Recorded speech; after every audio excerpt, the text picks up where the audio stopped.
இதெல்லாம் பார்க்கதான் எனக்கு செமத்தியா டவுட்டே வருதுங்க. என்னமோ நடந்திருக்குங்க. அவரு எங்க போனாரு, என்ன பண்ணாருன்னு தெரிஞ்சுக்காட்டி ஐயோ எனக்கு அப்படியே தலையே வெடிச்சிரும் போல இருக்குங்க. அட, தலை வெடிச்சு இது வரைக்கும் நான் பார்த்ததே இல்ல சிம்ரன். உன் தலை எப்ப வெடிக்கணும் சொல்லு, நான் அதை அழகா அப்படியே ஒரு வீடியோ எடுத்து வச்சுக்கிறேன். ஆசைதான் உங்களுக்கு. ஆனா பாரு ஏங்க, இத்தனை நாள் அவர் எங்க இருந்தாருன்னு நீங்க கேப்பீங்களா மாட்டீங்களா? மாட்டேன். கேட்டாலும் அவன் சொல்ல மாட்டான். இங்க பாரு சிம்ரன், அந்த பூங்காவனத்துக்கு என்னாச்சு? போலீஸ் ஜெயில புடிச்சு போட்டாங்க இல்லையா? அண்ணன் சப்போர்ட் இல்லாதனால நம்ம தம்பி தலைமறைவா போயிட்டாப்ல இல்லையா? வெளியே இருந்து அவனையும் பிடிச்சு உள்ள போட்டுருவாங்கல்ல. அதனால இப்போ பூங்காவனம் பெயில் கிடைச்சு வெளியே வந்துட்டாரு. தம்பியும் வெளியே நடமாட ஆரம்பிச்சிட்டான். சிம்பிள், அவ்வளவுதான் லாஜிக்கு. இதுக்கு மேல நீ எதையும் எதிர்பார்க்கவும் கூடாது, கேட்கவும் கூடாது. புரியுதா? எல்லாத்தையும் நீங்களே கேள்வி கேளுங்க, நீங்களே பதில் சொல்லுங்க. விசாரிச்சு சொல்லுங்கன்னு சொன்னா நீங்க விசாரிச்சு சொல்ல மாட்டீங்களா? நானே கல்யாணம் நடக்க போற நேரத்துல ராதா மணவரையில உட்கார்ந்துருப்பா. வெற்றி அது வரைக்கும் வந்திருக்க மாட்டான். பெரிய கிளைமேக்ஸ் நடக்கும்னு யோசிச்சு பார்த்தா கடைசி நிமிஷத்துல வெற்றி வந்து தாலியை கட்டிடுவாருன்னு பெரிய சீனை நினைச்சு வச்சிருந்தேன். கடைசியில இப்படி புஸ்ன்னு பொசுக்குன்னு வந்து நின்னுட்டாரு. எனக்கே ஒரு சூப்பர் சீன் போச்சேன்னு ஒரே பீலிங்கா இருக்கு. நீங்க வேற கொடுப்பேத்திட்டு இருக்கீங்க. அடி பாவி, இந்த குடும்பத்துல நடக்கிறதெல்லாம் ஒரு சினிமா பாக்குற மாதிரி தான் பாத்துக்கிட்டு இருக்கியா? இல்லங்க, சீரியல் பாக்குற மாதிரி இருக்கு. அடுத்தது என்ன நடக்க போகுதுன்னு யோசிச்சு எனக்கு அப்படியே பரபரப்பா ஆயிடுதுங்க. சிம்ரன், இத பாரு, உன்னை நான் கெஞ்சி கேட்டுக்கிறேன். இந்த ஐடியாவெல்லாம் தயவு செஞ்சு உன் மனசுக்குள்ளேயே வச்சுக்க. என்ன இது அம்மாவுக்கு தெரிஞ்சதுன்னா உன்ன ஒண்ணுமே பண்ண மாட்டாங்க. எனக்கு மொட்டை அடிச்சு கரும்புள்ளி செம்புள்ளி குத்தி கழுது மேல உட்கார வச்சு ஊர்வலமா அனுப்பிச்சிருவாங்க. அப்படி ஒரு ஊர்வலத்தை நான் பார்த்ததே இல்லைங்க. வேணா சிம்மு, வேணவே வேணாம். இங்க பாரு, எப்பவுமே நான் உங்ககிட்ட அடி வாங்குறது தான் சுவாரஸ்யம். நான் உன்னை அடிச்சா இந்த ஊரே சேர்ந்து என்ன காரி தொப்போம். இதுக்கு மேல எதுவுமே பேசாத என் பட்டுக்குட்டி. அப்படியே அமைதியா படுத்து தூங்கு பாப்போம். போறேன்.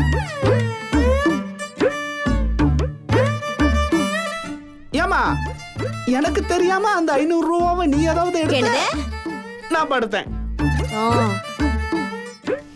சும்மாடி லொல்லாய்.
நோ நெட்வொர்க்கா?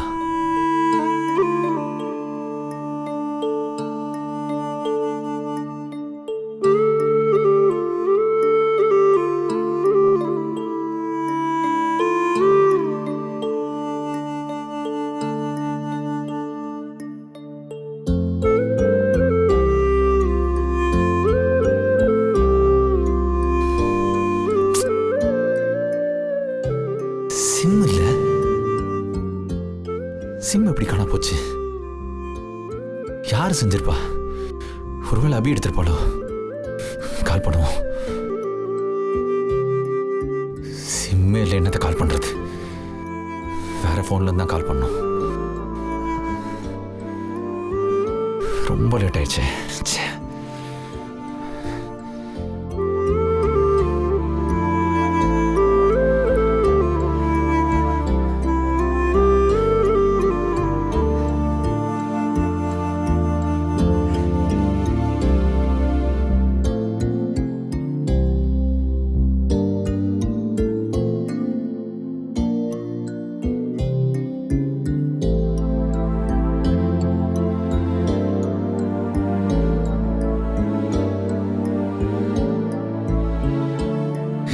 யாரையும் காணோம்.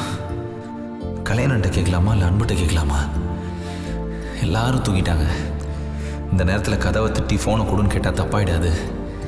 என்ன செய்யறது? இதெல்லாம் வேலைக்கு ஆகாது. வேற மாதிரி தான் அதை சமாளிக்கணும்.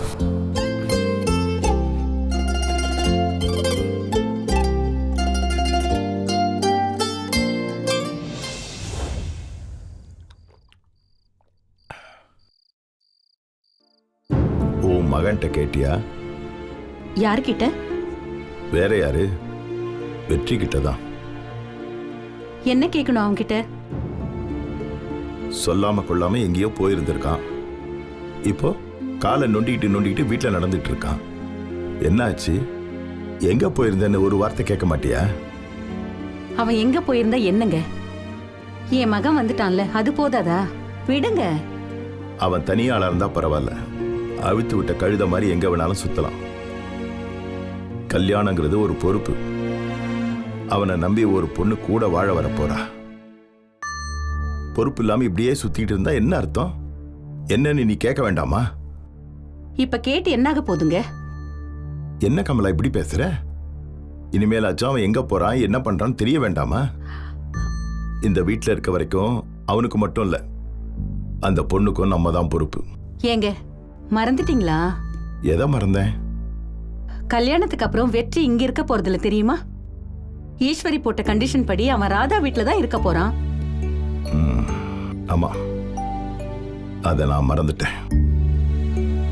அதுக்காக உனக்கு பொறுப்பு இல்லைன்னு ஆயிடுமா? ஏங்க, என்னை விட அதிக பொறுப்பு ஈஸ்வரிக்கு தானே இருக்கு. எனக்கு ஒன்றும் சரியா படல கமலா. நீ பாட்டுக்கு வீட்டோட மாப்பிள்ளை ஈஸ்வரிக்கு வாக்கு கொடுத்துட்டு வந்துட்ட. அதுக்கு உன் புள்ள சம்மதிக்கணுமே. எப்படியாவது இந்த கல்யாணம் நடந்தா போதும் நீ பாட்டுக்கு வாக்கு கொடுத்துட்ட. அதுக்கு வெற்றி சம்மதிப்பானா? உனக்கு அவனோட கல்யாணம் முக்கியம். அந்த பிரிவாத்தால எல்லாத்துக்கும் சம்மதிச்சிட்ட. ஆனா அவன் என்ன சொல்ல போறானோ? உன் மகனோட வாழ்க்கைக்காக அந்த ராதாவை பலிகடா ஆக்கி வச்சிருக்க. உனக்கு அது புரியுதா இல்லையா கமலா? உனக்கு உன் மகன் வாழ்க்கை முக்கியம், ஆனா ராதாவோட வாழ்க்கையும் முக்கியம் இல்லையா? அவ வாழ்க்கை பாழா போச்சுன்னா அந்த பாவமும் உன்னதான் வந்து சேரும். அதெல்லாம் ஒண்ணும் ஆகாதுங்க. எல்லாமே நல்லபடியா தான் நடக்கும். அவங்கிட்ட ஈஸ்வரி வச்ச கண்டிஷனையாவது சொன்னியா இல்லையா? அதெல்லாம் தேவையே இல்லைங்க. அவனே புரிஞ்சுக்குவான். யாரு? ஓ மகன் புரிஞ்சுக்குவான். தப்பு மேல தப்பு பண்ணிட்டே போற கமலா. என்னங்க பெரிய தப்பு? கல்யாணம் முடிஞ்சு மறு வீட்டுக்கு ஈஸ்வரி வீட்டுக்கு தானே போய் ஆகணும். எப்படி 4-5 நாள் அவங்க தங்கிதான் ஆகணும். அப்படியே ஈஸ்வரியா அவங்க தங்குறதுனால ஈஸியா பழகிடுவா. அதுக்கு முன்னாடி இந்த கண்டிஷனை சொல்லி தேவையில்லாம அவனை பயமுறுத்த வேணாம்னு நினைக்கிறேன். கொஞ்சம் பாத்திரம் வேற விளக்க வேண்டியிருக்கு. நான் போய் விளக்கிட்டு வரேன். இத பாருங்க, இந்த கல்யாணத்துல உங்களுக்கு இஷ்டம் இல்லை, அது எனக்கு நல்லாவே தெரியும். வெற்றிக்கிட்ட இந்த கண்டிஷனை பத்தி தயவு செஞ்சு பேசாதீங்க. அப்புறம் கல்யாணத்துல பெரிய குழப்பம் வந்துடும். நான் சாதாரணமாக அவன்கிட்ட பேச மாட்டேன். அதுல இந்த கண்டிஷனை பத்தி வேற பேச போறேனா? அதுக்கு வாய்ப்பே இல்லை. உன் பையனை சமாளிக்க வேண்டியது உன் பொறுப்பு. அதுல நான் தலையிட மாட்டேன். போதுமா?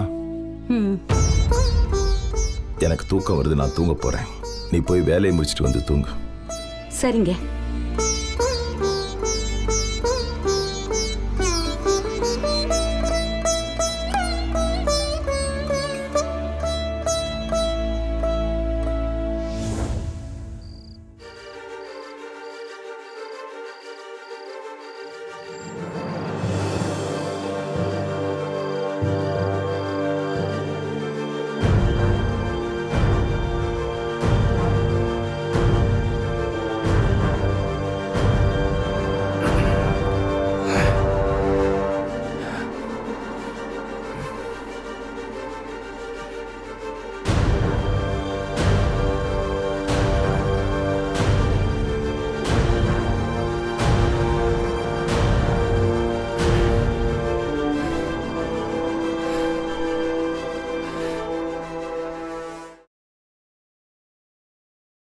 ஏய்,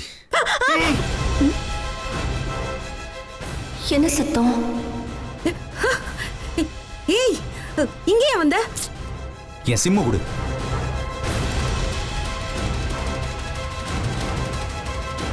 அபி அபி அண்ணி வந்துட்டாங்க. அபி நீ போ, ஏன்டி ரெஸ்ட் ரூமுக்கு போ. போ சீக்கிரம் போ.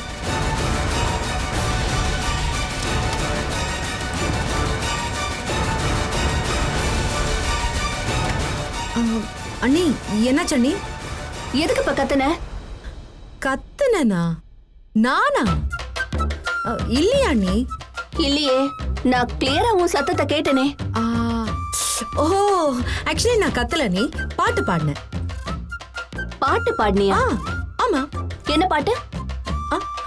ஆ, ஆ, அம்மா நீ சுமந்த பிள்ளை சிறகொடிந்த கிள்ளை.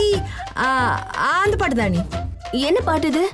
இந்த மாதிரி ஒரு பாட்டை நான் கேட்டதே இல்லையே. நான் கூட கேட்டதே இல்ல. இல்ல இல்ல, இப்பதான் ஜஸ்ட் நான் இன்டர்நெட்ல கேட்டேன். அதான் பாடி பார்த்தேன்.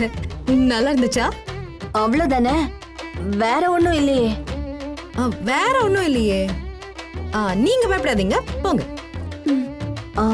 அபி, இனிமே பாட்டு பாடுறப்ப சவுண்ட் கொஞ்சம் கம்மியா பாடு. ரொம்ப படபடன்னு வருது. ஓகே அண்ணி, தேங்க்யூ.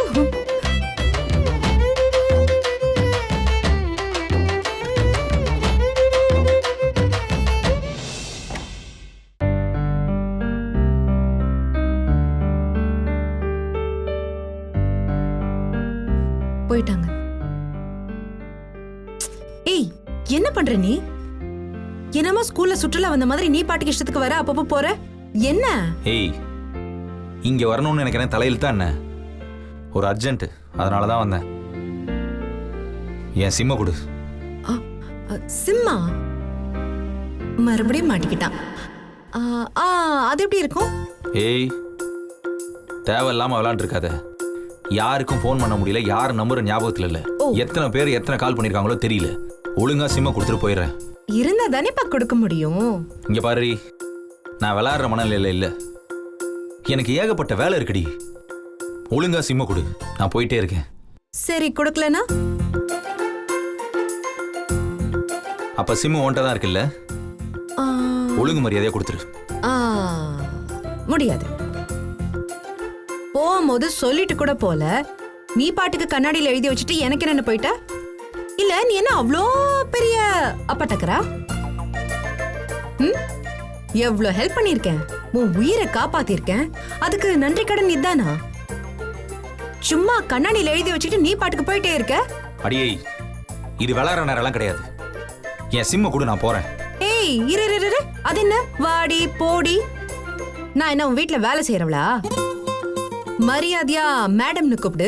சிம்ம தரலாமா வேண்டாமான்னு யோசிக்கிறேன். வேணாண்டி, டென்ஷன் ஏத்தாம ஒழுங்கு மரியாதை சிம்ம கொடுத்துரு. டைம் ஆச்சு. அடங்கப்பா, சிம்ம கொடுக்கலனா என்ன பண்ணுவீங்க? இப்ப தர முடியுமா முடியாதா? தர முடியாது. நீ பண்றத பண்ணிக்கோ. உன்ட்டெல்லாம் பொறுமையா பேசலாம்டி. ஏய் குடி. இல்ல, இங்க பாரு, அடிக்காத. ஒழுங்கு மரியாதை தர முடியாதே. இங்க பாரு, டைம் ஆச்சு.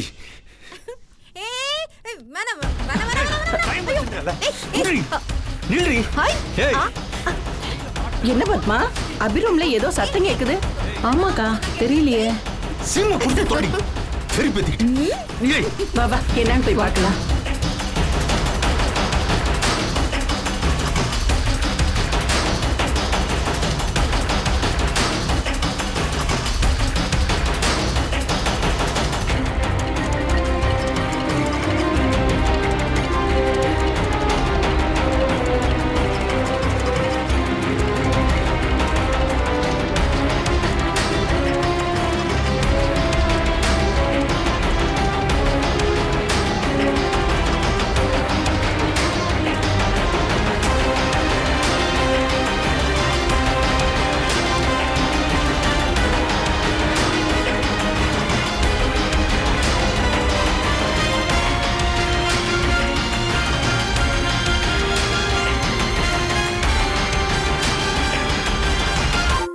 அபி, அபிமா,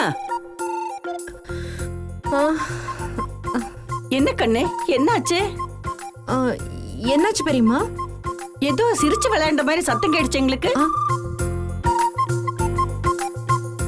ஆ, அப்படியா கேட்டுச்சு? ஆ.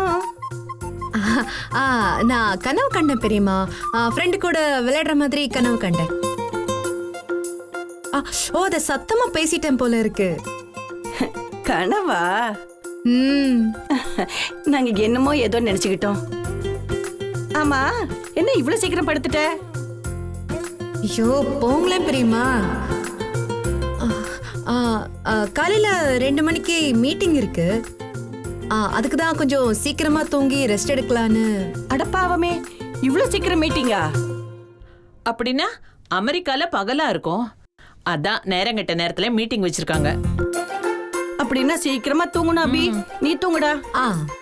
நாங்க போயிட்டு வரோம். Good night. குட் நைட் அபி. பெரியம்மா பெரியம்மா, கதவை கொஞ்சம் சாத்திட்டு போயிடுங்க. சரிடா கண்ணா. சரி சரி, நல்லா தூங்கு. தேங்க்ஸ்.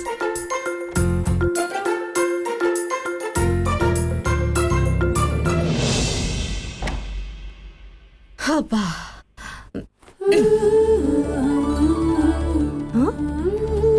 ஐ நல்லா இருக்கு. கொஞ்சம் எந்திரிங்க. பாஸ், செட்டில் ஆயிட்டீங்களோ? போயிட்டாங்களா? போயிட்டாங்க. அவங்க போய் ஒரு 1/2 மணி நேரம் ஆச்சு.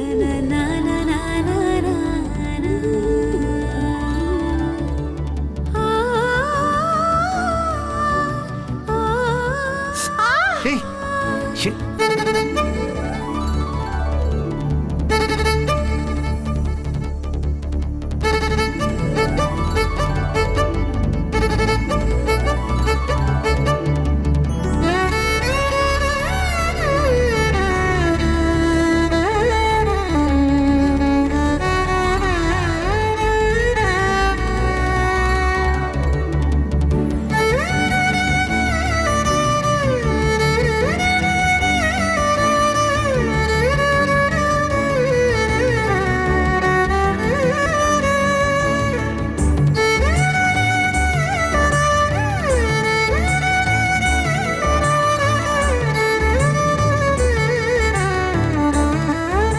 தேங்க்ஸ்.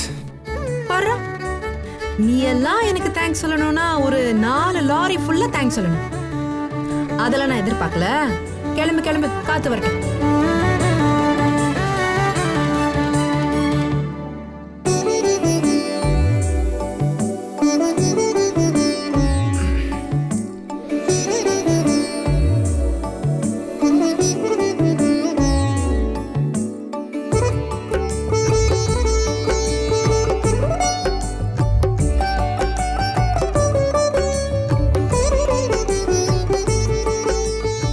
கிளம்பட்டா?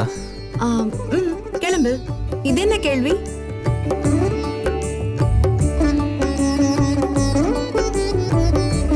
போகாத போகாத போகாத ப்ளீஸ். கூப்பிட்டியா? இல்லையே. கூப்பிட்ட மாதிரி இருந்துச்சு. இல்ல. நிஜமா சொல்றியா? நிஜமாவே கூப்பிடலப்பா. உனக்கு ஏதாவது மனப்பிராந்தியா இருக்குமோ? வரேன்.